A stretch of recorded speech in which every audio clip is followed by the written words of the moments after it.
پنجاب کے شہر لیا کی بستی لالا زار میں FGRF کے تحت نیکی کی دعوت کا سلسلہ ہوا، جس میں مقامی سیاسی سماجی مذہبی رہنماؤں سمیت دیگر شخصیات نے شرکت کی۔ FGRF کے صوبائی ذمہ دار نے شرکا کو دعوت اسلامی کے مختلف شعبہ جات کا تعارف پیش کیا اور عالمی سطح پر ہونے والے دینی و فلاحی کاموں کے حوالے سے آگاہی دی۔ بالخصوص FGRF کے تحت سیلاب متاثرین میں ہونے والی امدادی کارروائیوں، شجرکاری مہم سمیت دیگر فلاحی کاموں کے حوالے سے بتایا اور انہیں بھی FGRF کا بھرپور ساتھ دینے کی ترغیب دلائی، جس پر شرکا نے اپنی اچھی نیتوں کا اظہار کیا۔ بعد میں FGRF کے تحت بستی لالا زار کے رہائشی افراد کے لیے پینے کے صاف پانی کی فراہمی کے لیے ہینڈ پمپ کا بھی افتتاح کیا گیا، جس پر مقامی مذہبی رہنماؤں اور دیگر عاشقان رسول نے دعوت اسلامی سے اظہار تشکر کرتے ہوئے مدنی خبروں کو اپنے تاثرات بھی دیے۔ 27 کے قریب پروجیکٹ کا افتتاح ہوا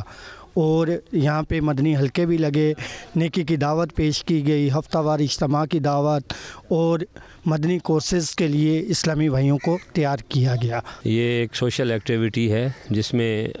دعوت اسلامی کے ہمارے تشریف فرما جو احباب ہیں ان کو ہم نے ماشاءاللہ ویلکم کیا ہے، اور ان کا جو یہ کام ہے صدقہ جاریہ کا، جو ہینڈ پمپ جو ہے وہ لگائے گئے ہیں یہاں پر، تو وہ فزیکلی ہم نے وزٹ بھی کیے ہیں اور ماشاءاللہ بڑی خوشی ہوئی ہے۔ تو امیر اہل سنت جو ہیں وہ ماشاءاللہ ان کا جو یہ دینی کام اور سوشل کام ہے اس کے لیے ہم سب دعا گو ہیں کہ اللہ تعالیٰ ان کو مزید ان کی عمر میں بھی وسعت عطا فرمائے۔